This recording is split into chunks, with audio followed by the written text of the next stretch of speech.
तो पूछेगा भाई तुम्हारे सामने कोई रामायण गीता, कोई भागवत, कोई कुरान पुराण कोई तुम्हारे सामने नहीं थे जिन्होंने महात्मा फकीरों ने नहीं बताया कि भाई अच्छा ये बुरा?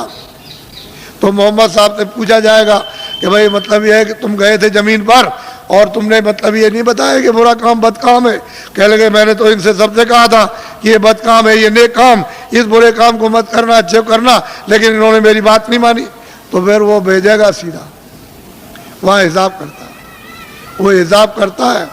तुमको दोजख और नरक मालूम नहीं है, वहाँ बड़े बड़े बादशाह पिट रहे वहाँ और जलाए जा रहे, कितने करोड़ों वर्षों तक जलाए जाएंगे और लाखों मीलों तक आवाज आती है और कोई सुनने वाला नहीं कहीं भी। न उनका धन दौलत जाता, न तलवार जाती उनकी। ये झूठा, तुम इसके लिए हम मर गए और चले गए हमेशा।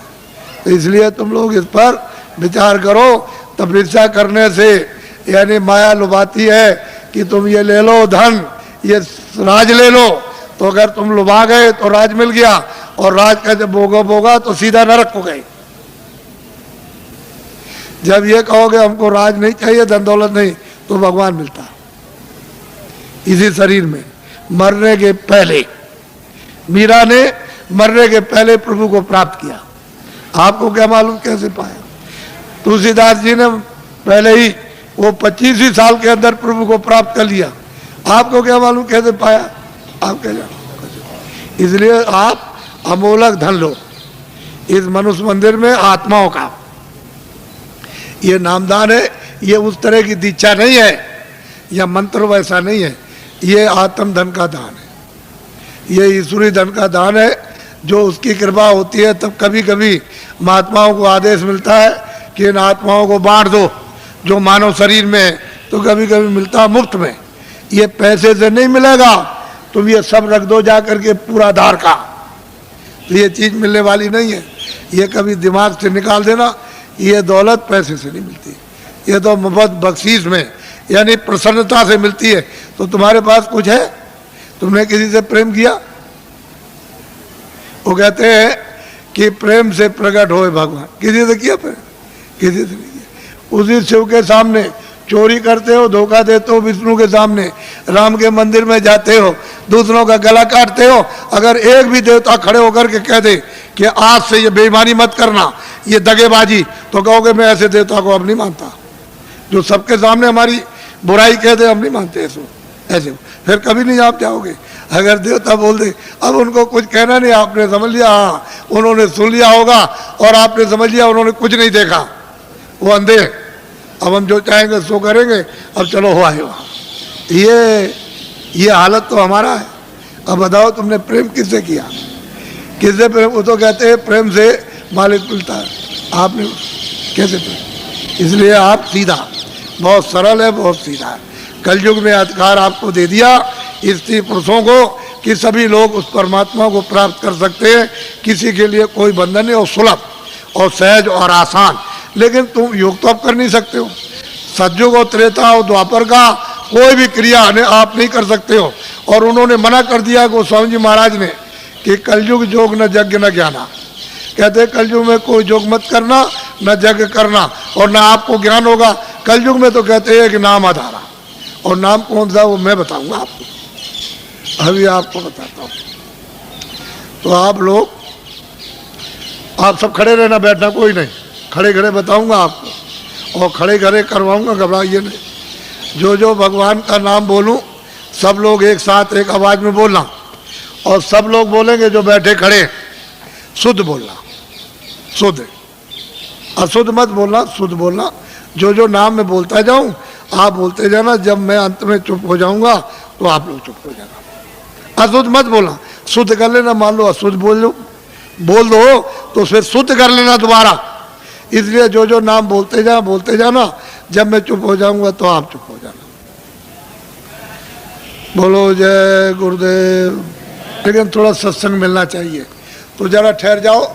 अभी मथुरा में एक बड़ा कार्यक्रम होने जा रहा, यही दिसंबर में, यानी कार्तिक के बाद जो अगन लगेगा, तो 15 दिसंबर से 21 दिसंबर तक 7 दिन का एक कार्यक्रम होने जा रहा, और उसमें यही साधना और यही मतलब ये अनुभव होता है वहाँ। सत्संग भी मिलेगा और साधन भी और ध्यान भी, सब करोगे आप, और उस समय पर आप अच्छी तरह से कर सकते हो, क्योंकि वो वातावरण ऐसा होगा। फिर एक दूसरा कार्यक्रम इधर पूरब में रखा, यानी हिंदुस्तान के तीर्थों के राजा प्रयागराज इलाहाबाद में त्रिवेणी संगम।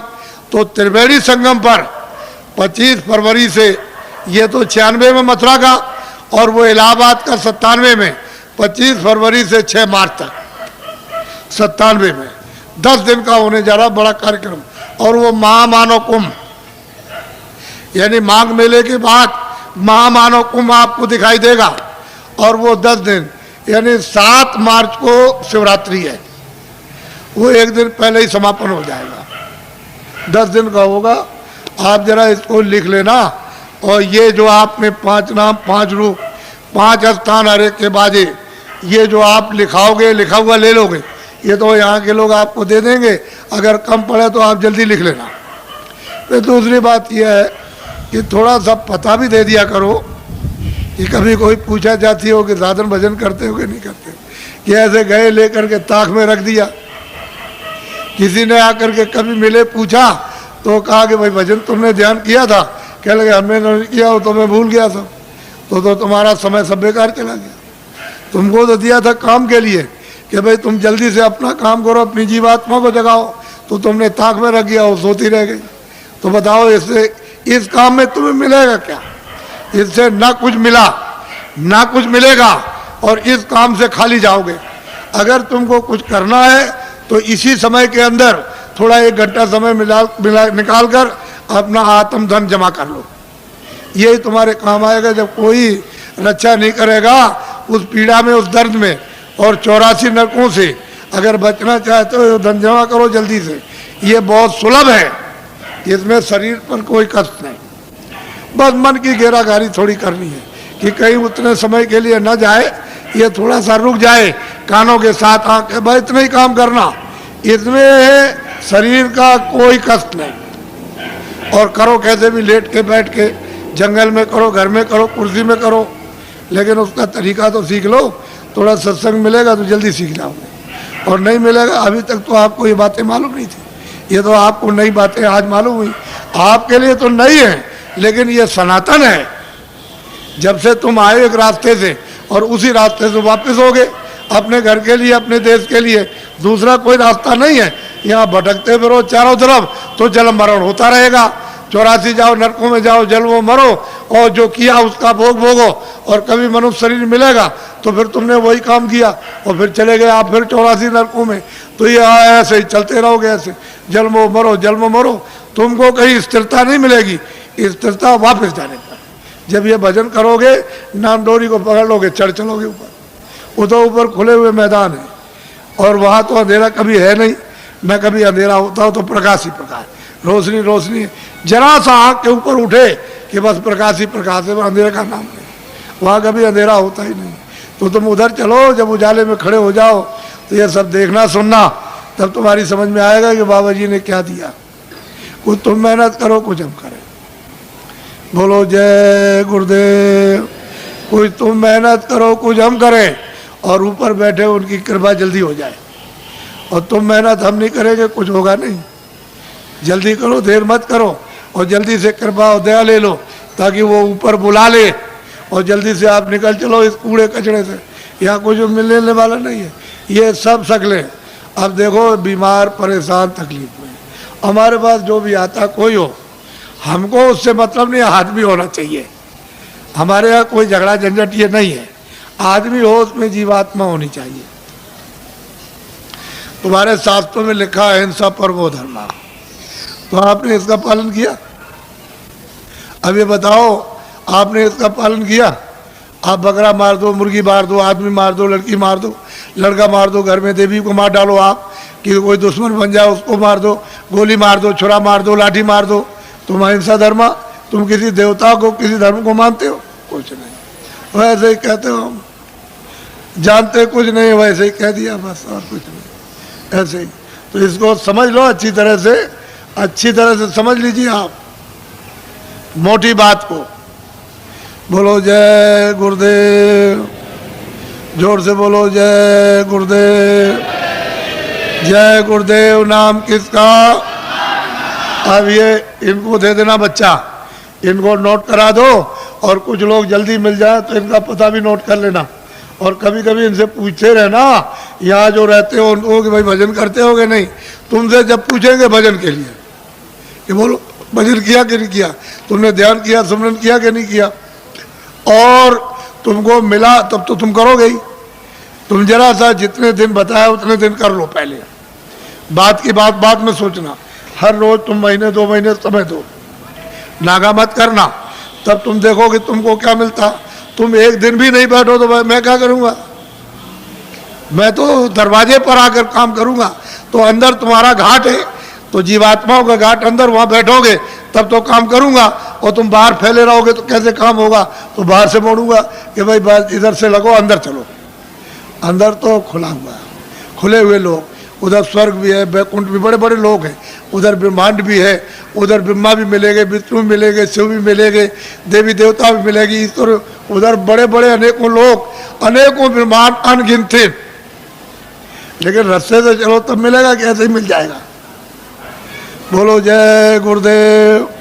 अब देखो जितनी तकलीफ आपको हमको सब मालूम है।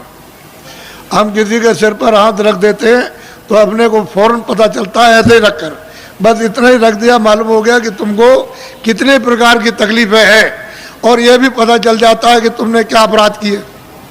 हमने तो आपसे कुछ कहा नहीं, हमने कोई घृणा तो की नहीं, या कोई नफरत की हो आपसे, तो आपको तो ये सोचना चाहिए था। हम तो आपकी भलाई के लिए सोचते हैं, कुछ तकलीफ चली जाए, 1 पैसे 2 पैसे, कुछ बीमारी चली जाए, कुछ परेशानी चली जाए, कुछ ये झगड़ा झंझट चला जाए, 1 पैसे 2 पैसे, 1 आने 2 आने, तो तुम कुछ वो भी नहीं लेना चाहते हो।